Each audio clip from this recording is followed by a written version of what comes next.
L'origine d'Urantia. En offrant, pour les annales d'Urantia, des extraits des archives de Jérusalem, concernant les antécédents et l'histoire primitive de cette planète, nous avons été invités à évaluer le temps en termes d'usage courant, selon le calendrier actuellement utilisé de 365 jours un quart et comportant des années bissextiles. En règle générale, nous n'essayerons pas de donner des nombres exacts d'années, bien qu'ils soient connus. Nous utiliserons les nombres entiers les plus voisins, car c'est la meilleure méthode pour présenter ces faits historiques.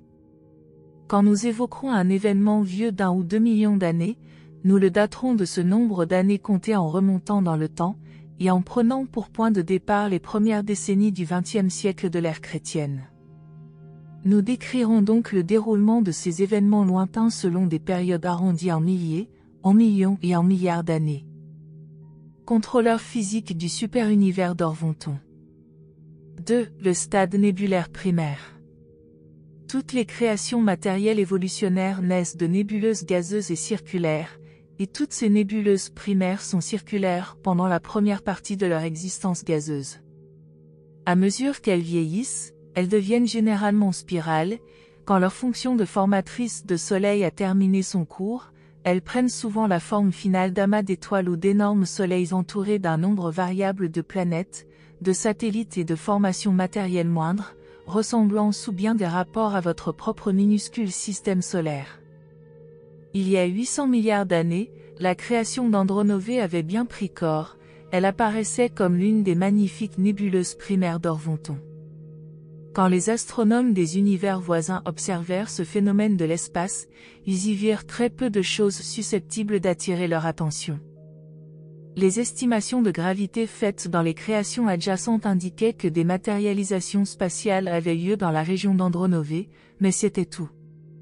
Il y a 700 milliards d'années, le système d'Andronové atteignit des proportions gigantesques, et des contrôleurs physiques supplémentaires furent envoyés sur 9 créations matérielles environnantes pour fournir leur appui et apporter leur concours au centre de pouvoir du nouveau système matériel qui évoluait si rapidement. À cette époque lointaine, tous les matériaux légués aux créations subséquentes étaient contenus dans les limites de cette immense roue spatiale qui continuait à tourbillonner et qui, après avoir atteint son diamètre maximum, tourbillonnait de plus en plus vite à mesure qu'elle se condensait et se contractait. Il y a 600 milliards d'années, l'apogée de la période de mobilisation d'énergie d'Andronové fut atteint, la nébuleuse avait acquis son maximum de masse. À ce moment-là, elle était un gigantesque nuage de gaz circulaire d'une forme assez analogue à celle d'un sphéroïde aplati. Ce fut la période initiale de formation différentielle de masse et de variation de vitesse de rotation. La gravité et d'autres influences allaient commencer leur œuvre de conversion des gaz de l'espace en matière organisée. 3. Le stade nébulaire secondaire. L'énorme nébuleuse commença alors à prendre peu à peu la forme spirale et à devenir nettement visible pour les astronomes des univers même lointains. C'est l'histoire naturelle de la plupart des nébuleuses, avant qu'elles ne commencent à projeter des soleils et n'entreprennent leur tâche de formation d'univers. Ces nébuleuses spatiales secondaires sont généralement observées sous l'aspect de phénomènes spiraux. En observant cette métamorphose de la nébuleuse d'Andronové, les étudiants observateurs d'étoiles de cette époque lointaine, situées à proximité, virent exactement ce que voient les astronomes du XXe siècle quand ils tournent leur télescope vers l'espace et examinent les nébuleuses spirales actuelles de l'espace extérieur adjacent. À peu près au moment où le maximum de masse fut atteint, le contrôle de gravité du contenu gazeux commença à faiblir. Il s'ensuivit une phase d'échappement des gaz, les gaz jaillissant sous forme de 2 bras gigantesques et distincts qui partirent de 2 côtés opposés de la masse mère. La rotation rapide de l'énorme noyau central donna bientôt un aspect spiral aux 2 courants de gaz jaillissants. Le refroidissement et la condensation subséquente de portions de ces bras saillants leur donnèrent finalement leur aspect noueux. Ces portions plus denses étaient de vastes systèmes et sous-systèmes de matière physique tourbillonnant dans l'espace au milieu du nuage gazeux de la nébuleuse, tout en restant fermement maintenus sous l'emprise gravitationnelle de la roue mère. Mais la nébuleuse avait commencé à se contracter, et l'accroissement de sa vitesse de rotation réduisit encore le contrôle de la gravité. Peu après, les régions gazeuses extérieures commencèrent effectivement à échapper à l'emprise immédiate du noyau nébulaire, sortant dans l'espace suivant des circuits de contours irréguliers, revenant aux régions nucléaires pour boucler leur circuit, et ainsi de suite. Mais ce n'était qu'une phase temporaire de la progression nébulaire. La vitesse toujours croissante du tourbillon devait bientôt lancer dans l'espace d'énormes soleils sur des circuits indépendants. C'est ce qui se produisit pour Andronovê dans des âges extrêmement lointains. La roue d'énergie s'accrut et grandit jusqu'à ce qu'elle eût atteint son maximum d'expansion, alors, quand la contraction survint, elle tourbillonna de plus en plus vite jusqu'au moment où la phase centrifuge critique fut atteinte et où la grande dislocation commença. Il y a 500 milliards d'années, le premier soleil d'Andronovê naquit. Ce rayon flamboyant échappa à l'emprise de la gravité maternelle, une fois séparé, se lança dans l'espace vers une aventure indépendante dans le cosmos de la création. Son orbite fut déterminée par son chemin de fuite. Les jeunes soleils de ce type deviennent rapidement sphériques et commencent leur longue carrière mouvementée d'étoiles de l'espace. À l'exception des noyaux nébulaires terminaux, la grande majorité des soleils d'Orvonton naquit d'une façon semblable. Ces soleils éjectés passent par diverses périodes d'évolution et de service universel subséquents. Il y a 400 milliards d'années, la nébuleuse d'Andronovê entra dans sa période de recaptation. Beaucoup de petits soleils proches furent recaptés à la suite de l'agrandissement progressif suivi d'une nouvelle condensation du noyau mère. Bientôt fut inaugurée la phase terminale de condensation nébulaire, période qui précède toujours le fractionnement final de ces immenses agrégats spatiaux d'énergie et de matière. À peine 1 million d'années après cette époque, Michael de Nébadon, un fils créateur du paradis, choisit cette nébuleuse en désintégration pour cadre de son aventure dans la construction d'un univers. Presque immédiatement commença la création des mondes architecturaux de Salvington et des groupes planétaires, sièges des 100 constellations. Il fallut presque 1 million d'années pour achever ces amas de mondes spécialement créés. Les planètes sièges des systèmes locaux furent construites au cours d'un laps de temps s'étendant de cette époque jusqu'à il y a 5 milliards d'années environ. Il y a 300 milliards d'années, les circuits solaires d'Andronovê étaient bien établis, et le système nébulaire passait par une période transitoire de stabilité physique relative.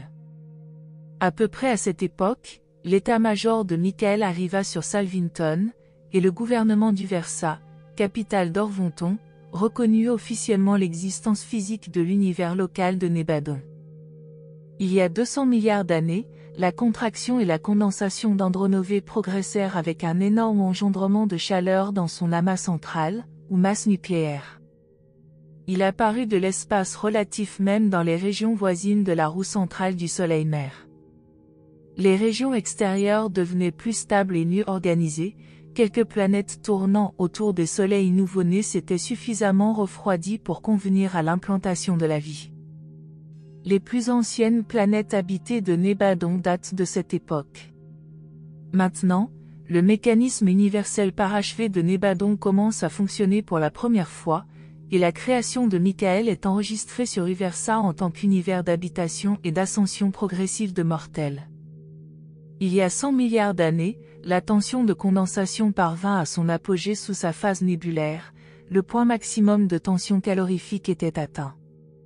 Ce stade critique de la lutte entre la chaleur et la gravité dure parfois pendant des âges, mais, tôt ou tard, la chaleur gagne la bataille sur la gravité et la période spectaculaire de la dispersion des soleils commence. Cela marque la fin de la carrière secondaire d'une nébuleuse de l'espace. 4. Les stades tertiaires et quaternaires. Le stade primaire d'une nébuleuse est circulaire, le secondaire est spiral, le stade tertiaire est celui de la première dispersion des soleils, tandis que le quaternaire comprend le second et dernier cycle de dispersion solaire au cours duquel le noyau mère finit soit comme amas globulaire, soit comme un soleil solitaire fonctionnant comme centre d'un système solaire terminal. Il y a 75 milliards d'années, Andronovê avait atteint l'apogée de son stade de famille solaire. Ce fut le point culminant de la première période de perte de soleil. Depuis lors, La plupart de ces soleils sont eux-mêmes rentrés en possession de systèmes étendus de planètes, de satellites, d'îles obscures, de comètes, de météores et de nuages de poussière cosmique. Il y a 50 milliards d'années, la première période de dispersion solaire était achevée, la nébuleuse terminait rapidement son cycle tertiaire d'existence au cours duquel elle donna naissance à 876 926 systèmes solaires. L'époque d'il y a 25 milliards d'années fut témoin de l'achèvement du cycle tertiaire de la vie nébulaire, et amena l'organisation et la stabilisation relative des immenses systèmes stellaires dérivés de la nébuleuse ancestrale.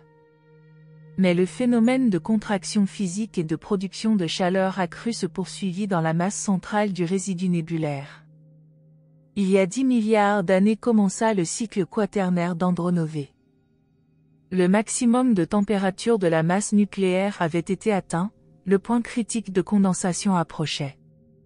Le noyau mère originel se convulsait sous la pression conjuguée de la tension de condensation de sa propre chaleur interne et de l'effet de marée croissant de l'essaim environnant de systèmes solaires libérés.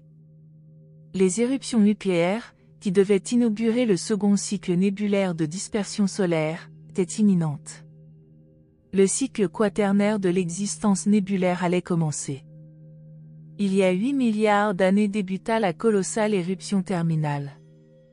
Seuls les systèmes extérieurs sont à l'abri au moment d'un tel bouleversement cosmique. Et ce fut le commencement de la fin de la nébuleuse. Ce dégorgement final de Soleil s'étendit sur une période de presque 2 milliards d'années. L'époque d'il y a 7 milliards d'années fut témoin de l'apogée de la dislocation finale d'Andronové. Ce fut la période où naquirent les plus grands soleils terminaux et où les perturbations physiques locales atteignirent leur maximum. L'époque d'il y a 6 milliards d'années marque la fin de la dislocation terminale et la naissance de votre Soleil, le 56e avant-dernier de la deuxième famille solaire d'Andronové. L'éruption finale du noyau nébulaire engendra 136 702 soleils, la plupart d'entre eux étant des globes solitaires. Le nombre total de soleils et de systèmes solaires issus de la nébuleuse d'Andronové fut de 1 13 628. Le Soleil de votre système solaire porte le numéro 1 13 572. Désormais, la grande nébuleuse d'Andronové n'existe plus, mais elle vit toujours dans les nombreux soleils et les familles planétaires qui ont leur origine dans ce nuage mère de l'espace. Le dernier résidu nucléaire de cette magnifique nébuleuse brûle encore avec une lueur rougeâtre et continue à répandre une lumière et une chaleur modérée sur sa famille planétaire résiduaire de 165 mondes, qui tourne maintenant autour de cette vénérable mère de deux puissantes générations de monarques de lumière. 5. L'origine de Monmatia, le système solaire d'Urantia.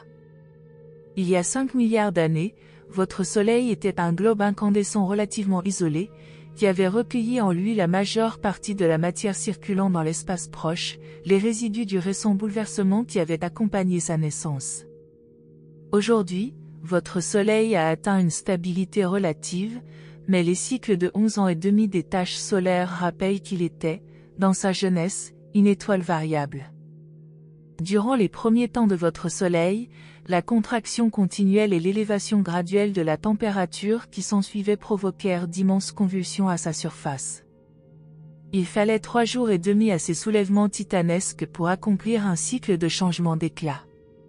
Cet état variable, cette pulsation périodique, rendirent votre Soleil extrêmement sensible à certaines influences extérieures qu'il devait bientôt rencontrer.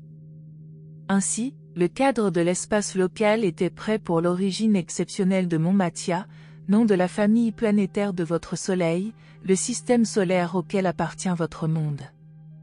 Moins de 1% des systèmes planétaires d'Orvonton ont une origine semblable.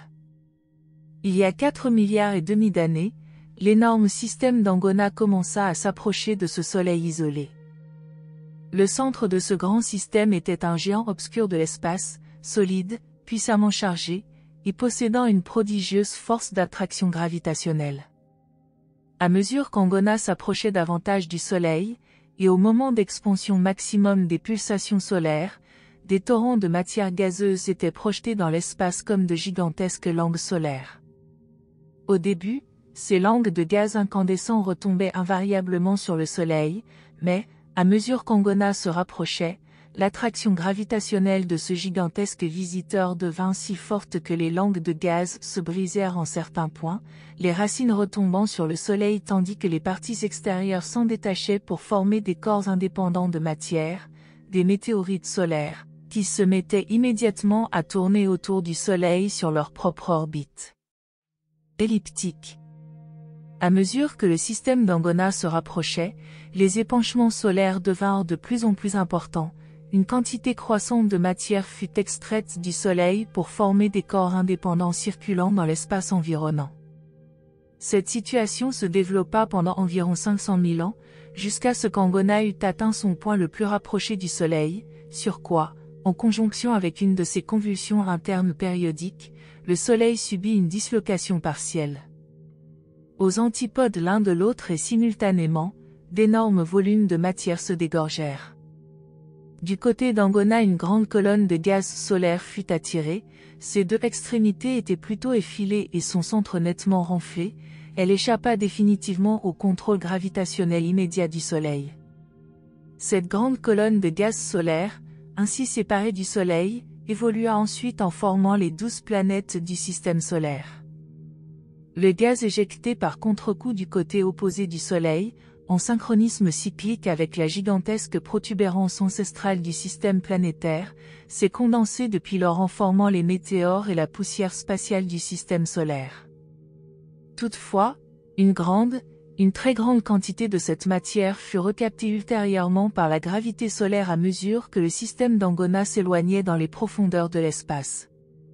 Bien qu'Angona ait réussi à arracher les matériaux ancestraux des planètes du système solaire et l'énorme volume de matière qui circule maintenant autour du Soleil sous forme d'astéroïdes et de météores, il ne parvint pas à s'emparer lui-même d'une partie quelconque de cette matière solaire.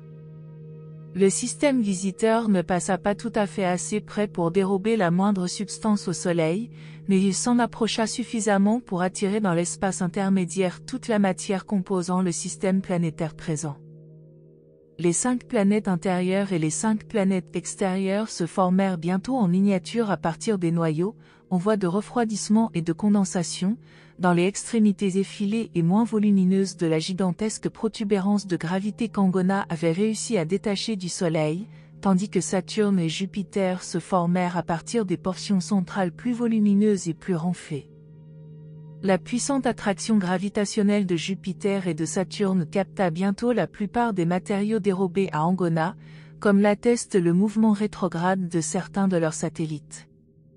Jupiter et Saturne, du fait qu'ils avaient tiré leur origine du centre même de l'énorme colonne de gaz solaire surchauffé, contenaient tellement de matériaux solaires à haute température qu'ils brillaient d'une lumière éclatante et émettaient d'énormes quantités de chaleur. Ils furent en réalité des soleils secondaires durant une brève période qui suivit leur formation en tant que corps spatiaux distincts. Ces 2 planètes, les plus grosses du système solaire, sont restées largement gazeuses jusqu'à ce jour, n'ayant même pas encore refroidi au point de se solidifier ou de se condenser complètement. Les noyaux de contraction gazeuse des 10 autres planètes atteignirent bientôt le stade de la solidification, et commencèrent ainsi à attirer à eux des quantités croissantes de la matière météorique circulant dans l'espace environnant. Les mondes du système solaire eurent donc une double origine, des noyaux de condensation gazeuse, accrus plus tard par la capture d'énormes quantités de météores. Ils continuent du reste à capter des météores, mais en beaucoup moins grand nombre. Les planètes ne tournent pas autour du Soleil dans le plan équatorial de leur mère solaire, ce qu'elles feraient si elles avaient été rejetées par la rotation du Soleil. Elles circulent plutôt dans le plan d'extrusion solaire causé par Angona, plan qui formait un angle accentué avec celui de l'équateur solaire. Alors qu'Angona fut incapable de capter la moindre partie de la masse solaire, votre Soleil, lui, ajouta à sa famille de planètes en cours de métamorphose certains matériaux circulant dans l'orbite du système visiteur. Vu l'intensité du champ gravitationnel d'Angona, les planètes tributaires de sa famille décrivaient leurs orbites à une distance considérable du géant obscur. Peu après l'extrusion de la masse ancestrale de votre système planétaire, et tandis qu'Angona était encore à proximité du Soleil, 3 planètes majeures du système d'Angona passèrent si près de cet ancêtre massif du système solaire que son attraction gravitationnelle, augmentée de celle du Soleil, fut suffisante pour l'emporter sur l'emprise de gravité d'Angona et pour détacher définitivement ces 3 tributaires du vagabond céleste. Tous les matériaux du système solaire dérivés du Soleil circulaient originellement sur des orbites de direction homogène. Sans l'intrusion de ces 3 corps spatiaux étrangers, tous les matériaux du système solaire auraient toujours gardé la même direction de mouvement orbital. Quoi qu'il en soit, l'impact des 3 tributaires d'Angona injecta dans le système solaire émerge de nouvelles forces directionnelles d'origine étrangère, d'où l'apparition de mouvements rétrogrades. Dans tout système astronomique, le mouvement rétrograde est toujours accidentel et apparaît toujours à la suite de l'impact dû à la collision de corps spatiaux étrangers. De telles collisions ne produisent pas toujours un mouvement rétrograde, mais nul mouvement rétrograde n'apparaît jamais ailleurs que dans un système contenant des masses d'origine diverses. 6. Le stade du système solaire, l'ère de formation des planètes. Une période de diminution des dégorgements solaires suivit la naissance du système solaire. Durant une autre période de 500 000 ans, le Soleil continua à déverser des volumes décroissants de matière dans l'espace environnant. Mais, à cette époque primitive des orbites erratiques, quand les corps environnants se trouvaient à leur périhélie, le parent solaire était capable de recapter une grande partie de ces matériaux météoriques. Les planètes les plus proches du Soleil furent les premières à avoir leur rotation ralentie par les frictions dues aux effets de marée. Ces influences gravitationnelles contribuent également à stabiliser les orbites planétaires en freinant le rythme de rotation des planètes sur elles-mêmes. De ce fait, les planètes tournent de plus en plus lentement jusqu'à ce que leur rotation axiale s'arrête. Cela laisse un hémisphère de la planète constamment tourner du côté du Soleil ou du corps le plus grand, comme le montrent les exemples de la planète Mercure et de la Lune, cette dernière présentant toujours la même face à Urantia. Quand les frictions dues aux effets de marée de la Lune et de la Terre seront égalisées, la Terre présentera toujours le même hémisphère à la Lune. Le jour et le mois seront analogues, d'une durée d'environ 47 jours terrestres. Quand cette stabilité des orbites sera atteinte, les frictions dues aux effets de marée agiront en sens inverse, cessant d'écarter la Lune de la Terre et attirant au contraire progressivement le satellite vers la planète. Alors, dans le lointain futur où la Lune se rapprochera à environ 18 000 km de la Terre, l'action gravitationnelle de cette dernière provoquera la dislocation de la Lune, et cette explosion de gravité due aux effets de marée réduira la Lune en petites particules. Celles-ci pourront se rassembler autour du monde sous forme d'anneaux de matière semblables à ceux de Saturne ou être attirées progressivement sur Urantia sous forme de météores.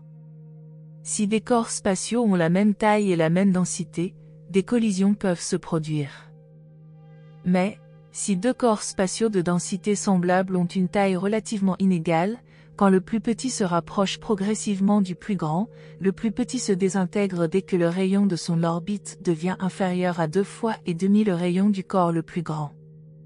En fait, les collisions entre géants de l'espace sont rares, mais ces explosions dues à des effets de marée gravitationnelle des corps plus petits sont fréquentes. Les étoiles filantes se manifestent en essaim parce qu'elles sont des fragments de corps matériels disloqués par la gravité due aux effets de marée exercés par des corps spatiaux voisins et plus grands. Les anneaux de Saturne sont les fragments d'un satellite désintégré. L'une des lunes de Jupiter s'approche maintenant dangereusement de la zone critique de dislocation due aux effets de marée. D'ici quelques millions d'années, elle sera soit réclamée par la planète, soit soumise à la désintégration par la gravité due aux effets de marée. Il y a longtemps, très longtemps, la 5e planète de votre système solaire parcourait une orbite irrégulière, s'approchant périodiquement de plus en plus de Jupiter. Elle finit par entrer dans la zone critique de désintégration gravitationnelle due aux effets de marée. Elle fut alors rapidement fragmentée et devint l'amas actuel des astéroïdes. Il y a 4 milliards d'années eut lieu l'organisation des systèmes de Jupiter et de Saturne sous une forme très semblable à celle d'aujourd'hui, sauf pour leurs lunes dont la taille continua de croître pendant plusieurs milliards d'années. En fait, Toutes les planètes et tous les satellites du système solaire s'accroissent encore aujourd'hui par des captures météoriques continuelles. Il y a 3,5 milliards d'années, les noyaux de condensation des 10 autres planètes étaient bien formés, et ceux de la plupart des lunes étaient intacts, bien que plusieurs petits satellites se soient ensuite réunis pour former les plus grosses lunes d'aujourd'hui. On peut considérer cet âge comme l'ère de l'assemblage planétaire. Il y a 3 milliards d'années, le système solaire fonctionnait à peu près comme aujourd'hui. La taille de ses membres continuait à croître à mesure que les météores spatiaux affluaient à une cadence prodigieuse sur les planètes et sur leurs satellites. Vers cette époque, votre système solaire fut inscrit sur le registre physique de Nébadon et reçut le nom de Monmatia.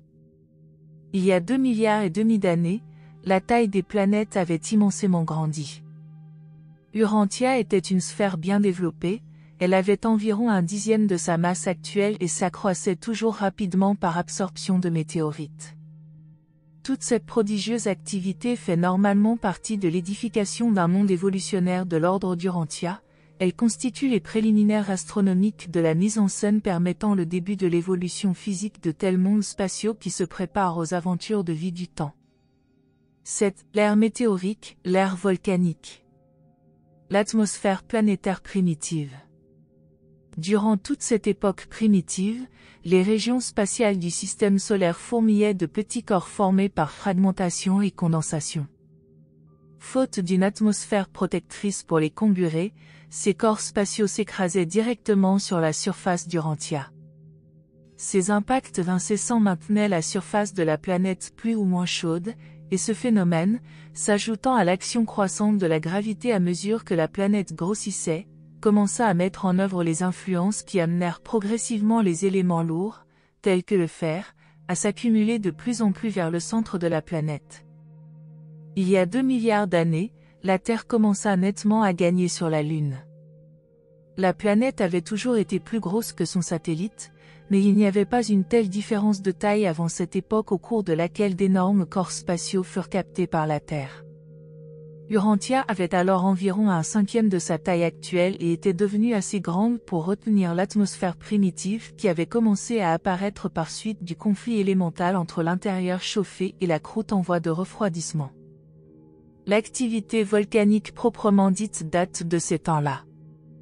La chaleur interne de la Terre continua d'augmenter par suite de l'ensevelissement toujours plus profond des éléments radioactifs lourds apportés de l'espace par les météorites. L'étude de ces éléments radioactifs révélera que la surface d'Urantia est vieille de plus d'1 milliard d'années. L'horloge du radium est votre indicateur le plus fiable pour évaluer scientifiquement l'âge de la planète, mais toutes ces estimations sont trop faibles, parce que les matériaux radioactifs disponibles pour votre enquête viennent tous de la surface terrestre et représentent donc des acquisitions relativement récentes d'Urantia dans ce domaine. Il y a 1,5 milliard d'années, la Terre avait les 2/3 de sa taille actuelle, tandis que la Lune approchait de sa masse présente. Le gain rapide de la Terre sur la Lune quant à la taille lui permit de dérober lentement le peu d'atmosphère que son satellite possédait à l'origine. L'activité volcanique est alors à son apogée. La Terre entière est un véritable enfer de feu, sa surface ressemble à celle de son état primitif de fusion avant que les métaux lourds n'aient gravité vers le centre. C'est l'âge volcanique. Néanmoins, une croûte, constituée principalement de granit relativement plus léger, se forme progressivement. La scène se prépare pour que la planète puisse un jour entretenir la vie. L'atmosphère planétaire primitive évolue lentement, elle contient maintenant une certaine quantité de vapeur d'eau, de monoxyde de carbone, du gaz carbonique et du gaz chlorhydrique, mais il y a peu ou pas d'azote libre et d'oxygène libre. L'atmosphère d'un monde à l'âge volcanique présente un spectacle étrange. En plus des gaz énumérés, elle est lourdement chargée de nombreux gaz volcaniques. En outre, à mesure que la ceinture atmosphérique se forme, il s'y ajoute les produits de combustion des abondantes pluies de météorites qui s'abattent constamment sur la surface de la planète. Cette combustion des météorites maintient l'oxygène atmosphérique à un niveau proche de l'épuisement, et le rythme des bombardements météoriques est encore prodigieux. Bientôt, l'atmosphère devint plus stable et assez refroidie pour déclencher des précipitations de pluie sur la surface rocheuse brûlante de la planète. Pendant des milliers d'années, Urantia fut enveloppée dans une immense couche continue de vapeur. Et, au cours de ces âges, le Soleil ne brilla jamais sur la surface de la Terre. Une grande partie du carbone de l'atmosphère en fut soustraite pour former les carbonates des différents métaux qui abondaient dans les couches superficielles de la planète. Plus tard, de beaucoup plus grandes quantités de ces gaz carbonés furent consommés par la vie prolifique des premiers végétaux. Même au cours des périodes ultérieures, les coulées de lave persistantes et les chutes de météorites épuisèrent presque complètement l'oxygène de l'air. Même les premiers dépôts de l'océan primitif qui apparaît bientôt ne contiennent ni pierres colorées ni schistes. Après l'apparition de cet océan, il n'y eut pendant longtemps pratiquement pas d'oxygène libre dans l'atmosphère, et il n'en apparut pas en quantité notable avant que les algues marines et d'autres formes de vie végétale ne l'eussent ultérieurement engendré. L'atmosphère planétaire primitive de l'âge volcanique offre peu de protection contre les impacts dus aux collisions des essaims météoriques. Des millions et des millions de météorites peuvent pénétrer la couche d'air et venir s'écraser sous forme de corps solides sur la croûte planétaire. Mais, à mesure que le temps passe, il y a de moins en moins de météorites assez grosses pour résister aux boucliers de friction atmosphérique constamment renforcés par l'enrichissement en oxygène des ères plus tardives. Puis, stabilisation de la croûte terrestre. L'âge des tremblements de terre. L'océan mondial est le premier continent. La date du commencement effectif de l'histoire d'Urantia se situe il y a 1 milliard d'années. La planète avait atteint approximativement sa taille actuelle. À peu près à cette époque, elle fut inscrite sur les registres physiques de Nébadon et reçut son nom d'Urantia. L'atmosphère ainsi que d'incessantes précipitations d'humidité facilitèrent le refroidissement de la croûte terrestre. L'action volcanique équilibra de bonne heure la pression calorifique interne et la contraction de la croûte. Puis les volcans diminuèrent rapidement et les tremblements de terre firent leur apparition, tandis que l'époque d'adaptation et de refroidissement de la croûte progressait. La véritable histoire géologique d'Urantia commence au moment où la croûte terrestre est assez froide pour provoquer la formation du premier océan. Une fois que la condensation de la vapeur d'eau à la surface de la Terre en cours de refroidissement eut commencé, elle continua jusqu'à devenir pratiquement complète. Vers la fin de cette période, l'océan recouvrait toute la surface de la planète sur une profondeur moyenne de près de 2 km. Les marées jouaient alors presque comme aujourd'hui, mais l'océan primitif n'était pas salé, il formait pratiquement un revêtement d'eau douce sur l'ensemble du monde. À cette époque, la majeure partie du chlore était combinée avec divers métaux, mais il y avait assez de chlore combiné avec de l'hydrogène pour rendre cette eau légèrement acidulée. Au début de cette ère lointaine, il faut considérer Urantia comme une planète entourée d'eau. Plus tard, des coulées de lave d'origine plus profonde, donc plus dense, débouchèrent sur le fond de ce qui est présentement l'océan Pacifique, et cette partie de la surface recouverte d'eau s'enfonça considérablement. La première masse de sol continental émergea de l'océan mondial pour rétablir l'équilibre et compenser l'épaississement progressif de la croûte terrestre. Il y a 950 millions d'années, Urantia offre l'image d'un grand continent unique entouré d'une vaste nappe d'eau, l'océan Pacifique. Les volcans sont toujours très nombreux et les tremblements de terre sont à la fois fréquents et violents. Les météorites continuent à bombarder la Terre, mais elles diminuent à la fois de fréquence et de grosseur.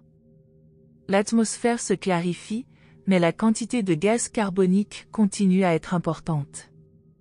La croûte terrestre se stabilise progressivement. C'est à cette époque qu'Urantia fut rattachée au système de Satania pour son administration planétaire et inscrite sur le registre de vie de la constellation de Nor-Laciadec. Alors commença la reconnaissance administrative de la petite sphère insignifiante destinée à devenir la planète sur laquelle Michael se lancerait ultérieurement dans sa prodigieuse entreprise d'effusion de mortels et participerait aux expériences qui, depuis lors, ont fait connaître localement Urantia sous le nom de « Monde de la Croix ». Il y a 900 millions d'années, on vit arriver sur Urantia le premier groupe de reconnaissance de Satania envoyé de Jérusalem pour examiner la planète et faire un rapport sur ses possibilités d'adaptation comme station expérimentale de vie. Cette commission comportait 24 membres et comprenait des porteurs de vie, des fils Lanonandek, des Melchizedek, des séraphins et d'autres ordres de vie célestes s'occupant de l'organisation et de l'administration initiale des planètes. Après une étude soigneuse de la planète, cette commission revint à Jérusalem et fit au souverain du système un rapport favorable, recommandant d'inscrire Urantia sur le registre d'expérience de la vie. Votre monde fut donc enregistré à Jérusalem comme planète décimale, et l'on notifia aux porteurs de vie qu'ils recevraient la permission d'instituer de nouveaux modèles de mobilisation mécanique, chimique et électrique au moment de leur arrivée ultérieure avec des ordres pour transplanter et implanter la vie. En temps voulu, des mesures pour occuper la planète furent prises par la commission mixte des 12 sur Jérusalem et approuvées par la commission planétaire des 70 sur Edentia. Ces plans proposés par le Conseil consultatif des porteurs de vie furent définitivement acceptés sur Salvington. Bientôt après, des télédiffusions de Nébadon transmirent la nouvelle qu'Urantia deviendrait le cadre où les porteurs de vie exécuteraient, dans Satania, leur 60e expérience conçue pour amplifier et améliorer le type satanien des modèles de vie de Nébadon. Peu après que les télédiffusions universelles eurent pour la première fois reconnu Urantia devant tout Nébadon, on lui accorda le plein statut de cet univers. Bientôt après, elle fut enregistrée dans les archives des planètes sièges du secteur mineur et du secteur majeur du super-univers. Avant la fin de cet âge, Urantia avait été inscrite sur le registre de la vie planétaire du Versa. Cet âge tout entier fut caractérisé par des orages violents et fréquents. La croûte terrestre primitive était dans un état de flux continuel. Le refroidissement superficiel alternait avec d'immenses flots de lave. Nulle part sur la face de votre monde on ne peut trouver le moindre vestige de cette croûte planétaire originelle. Elle a été mélangée trop de fois avec des laves issues des grandes profondeurs et des dépôts ultérieurs de l'océan mondial primitif. Les résidus modifiés de ces anciennes roches préocéaniques ne se trouvent nulle part, à la surface d'Urantia, en plus grande abondance qu'au nord-est du Canada, autour de la baie d'Hudson. Ce vaste plateau granitique est composé d'une roche appartenant aux âges préocéaniques. Ces couches rocheuses ont été chauffées, courbées, plissées, froissées, et ont subi maintes et maintes fois ces expériences métamorphiques déformantes. Tout au long des âges océaniques, d'énormes couches rocheuses stratifiées dépourvues de fossiles se déposèrent sur le fond de cet océan ancien. Le calcaire peut se former à la suite d'une précipitation chimique, les calcaires anciens n'ont pas tous été produits par des dépôts de vie marine. On ne trouvera aucune trace de vie dans ces antiques formations rocheuses, elles ne contiennent pas de fossiles à moins que des dépôts ultérieurs, datant des âges aquatiques, ne se soient mélangés par hasard avec ces couches plus anciennes, antérieures à la vie. La croûte terrestre primitive était fort instable, mais les montagnes n'étaient pas en cours de formation. La planète se contractait sous la pression de la gravité à mesure qu'elle se formait. Les montagnes ne résultent pas de l'effondrement de la croûte en voie de refroidissement d'une sphère en contraction, elles apparaissent plus tard sous l'action de la pluie, de la gravité et de l'érosion. La masse continentale de cette ère s'accrut jusqu'à couvrir presque 10% de la surface terrestre. Les tremblements de terre violents ne commencèrent pas avant que la masse continentale n'eût émergé bien au-dessus de l'eau. Une fois qu'ils eurent commencé, ils augmentèrent en violence et en fréquence pendant des âges. Depuis bien des millions d'années, les tremblements de terre diminuent, mais Urantia en subit encore une moyenne de 15 par jour. Il y a 850 millions d'années commença véritablement la première époque de stabilisation de la croûte terrestre. La plupart des métaux lourds s'étaient fixés vers le centre du globe, et la croûte en voie de refroidissement avait cessé de s'effondrer sur une échelle aussi étendue qu'au cours des âges antérieurs. Un meilleur équilibre s'était établi entre les extrusions de terre et le fond plus dense de l'océan. Sous la croûte terrestre, le flux de lave s'étendait à peu près dans le monde entier, ce qui compensait et stabilisait les fluctuations dues au refroidissement, à la contraction et au glissement superficiel. La fréquence et la violence des éruptions volcaniques et des tremblements de terre continuèrent à diminuer. L'atmosphère s'épurait des gaz volcaniques et de la vapeur d'eau, mais le pourcentage de gaz carbonique restait élevé. Les perturbations électriques décroissaient aussi dans l'air et dans la terre. Les coulées de lave avaient amené à la surface un mélange d'éléments qui diversifièrent la croûte et isolèrent mieux la planète contre certaines énergies spatiales. Tout ceci contribua beaucoup à faciliter le contrôle de l'énergie terrestre et à régulariser son flux, comme le révèle le fonctionnement des pôles magnétiques.